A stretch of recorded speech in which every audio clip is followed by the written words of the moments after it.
İsrail, Bakü'ye gitmek isteyen İsrail heyetinin hava sahasından geçmesine de Türkiye izin vermedi. Evet. Yani öyle net bir tavır ortaya koydu. Şimdi İsrail konusunda bir uyarı var. Değerli hocam, sizin ondan sonra alayım. 39'a lütfen arkadaşlar getirelim. İsrail'in eski Kamu Güvenliği Bakanı. Saçmalıyor Netanyahu yönetimi diyor. Bunu bir güç zehirlenmesi olarak nitelendiriyor. Netanyahu'nun gidip de orada bir de kendisini çok kötü duruma düşürdüğü malum tespiti var.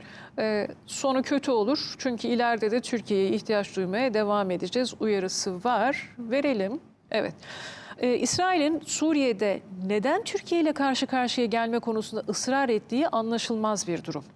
Suriye'deki güç zehirlenmesi İsrail için kötü olabilir. İsrail gelecekte İran'a karşı Türkiye'nin işbirliğine ihtiyaç duyabilir. İsrail için İran nüfuzu altındaki bir Suriye, Türk nüfuzu altındaki bir Suriye'den çok daha tehlikeli.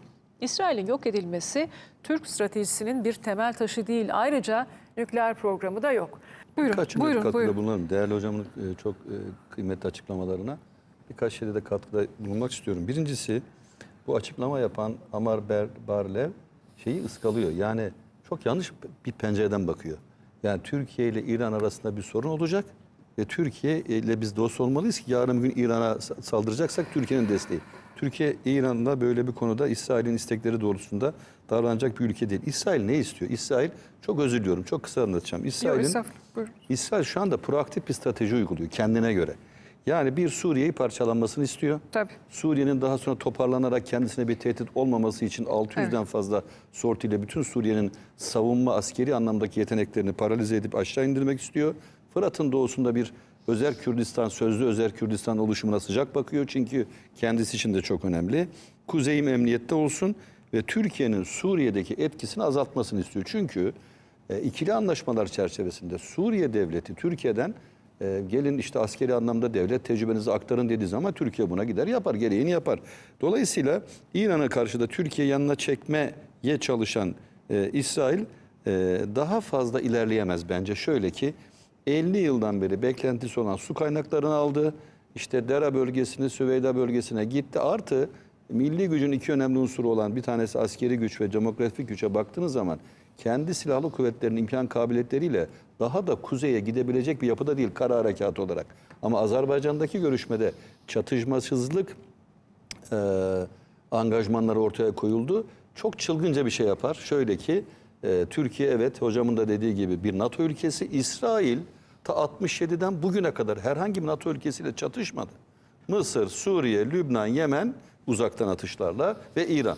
Bunların hiçbir NATO şemsiyesi altında olan ülkeler değil. Artı kara harekatı anlamında da İsrail'in karşısında zamanın Suriye'si ve Mısır'ı yetenekleri kısıtlı olan ülkelerdi. Yani şöyle askeri anlamda ama karşısında çok savaşçı bir ülkeli. Hatta bunlardan bir tanesi de Türk ordusuyla karşılaşmadı.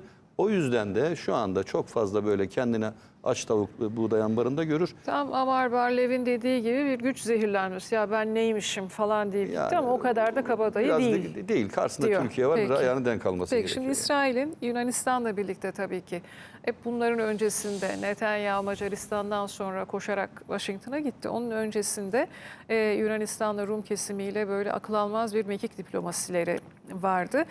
Onlar da işte Türkiye'yi durduralım. Nasıl durduralım? Suriye'deki nüfuzunu kullanır. Aman Libya'da olduğu gibi bir münhasır ekonomik bölge anlaşması imzalar.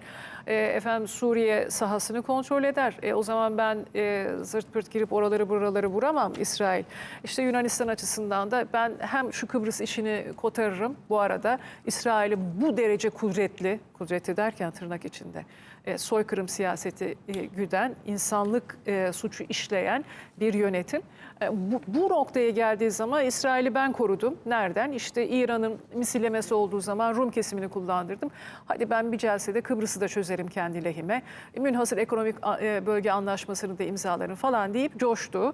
Bir nokta var. Trump'ın gelişine kadar Trump da F-35'lere geri dönüş dahil olmak üzere İşte ben Erdoğan'a saygı duyuyorum, onu severim, o da beni sever demek de dahil olmak üzere Netanyahu'nun şikayet ettiği sırada bir tavır ortaya koydu. Şimdi bunun özellikle İsrail'i ve Yunanistan'ı paniklettiği öne sürülüyor. Detayları aktaralım.